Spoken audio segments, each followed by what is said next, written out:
Halo teman-teman, perkenalkan kami dari kelompok 1. Kita di sini untuk sedikit membahas mengenai suatu bahasan yang berjudul Halal itu keren. Living well ala Gen Z.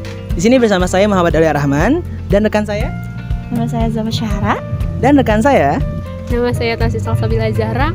Kami siap untuk menuntaskan video edukasi ini untuk sebisa mungkin menjadi sebuah pembelajaran untuk orang-orang yang melihat video ini. Sekian, terima kasih. Check it out. Di era sekarang, Gen Z itu dikenal sebagai sosok yang aktif, kreatif, serba cepat lah.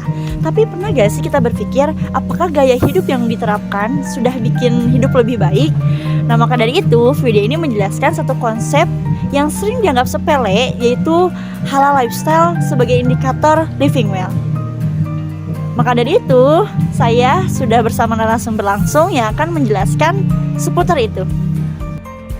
Nah, aku ingin menanya nih, menurut Aul, halal lifestyle itu apakah sekedar makanan atau gimana nih?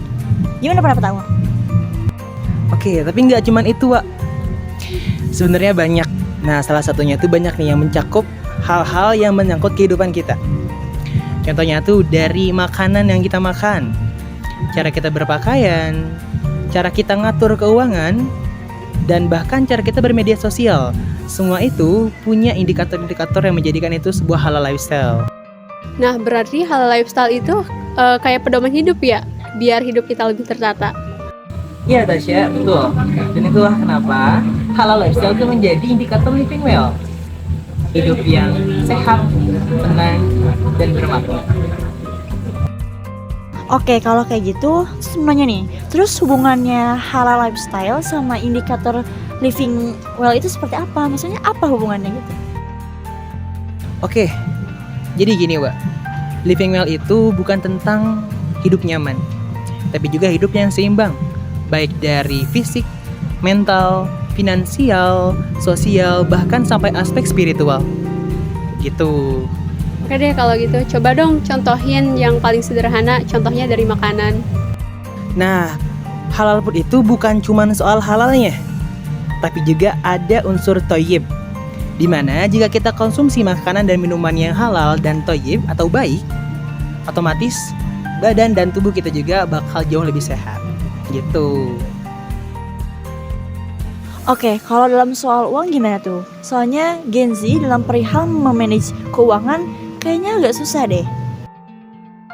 Itu termasuk halal finance, Wak.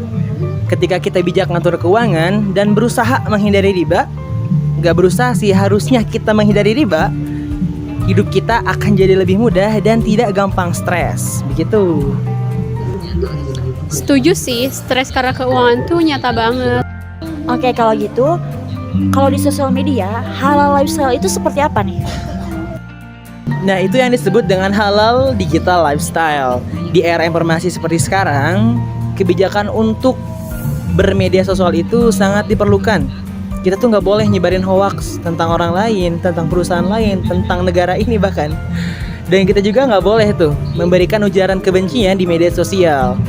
Nah, jadi hal-hal seperti itu yang harus kita perhatikan, karena bagaimanapun media sosial adalah tempat untuk bermuamalah antar sesama manusia. Gitu, Wak. Dan efeknya ke mental juga kerasa banget, FYP lebih positif, pikiran juga lebih adem. Oh gitu ya, berarti halal lifestyle itu agak ribet ya? Kamu salah, Wak, kalau kamu berpikiran seperti itu. Justru sebaliknya, halal lifestyle itu membantu setiap manusia, bukan hanya seorang muslim, itu hidup lebih terarah. Dan pembahasan yang udah kita bahas sebelum-sebelumnya, harusnya jelas bahwa halal lifestyle ini menjadi sebuah indikator utama dari hidup nyaman, tenang, dan tentram. Gitu, Wak. Bagi Gen Z, halal bukan soal pembatasan, tapi juga soal pilihan hidup yang lebih baik. Karena hidup yang berkualitas itu dimulai dari pilihan yang benar. Dan halal lifestyle adalah salah satu kuncinya.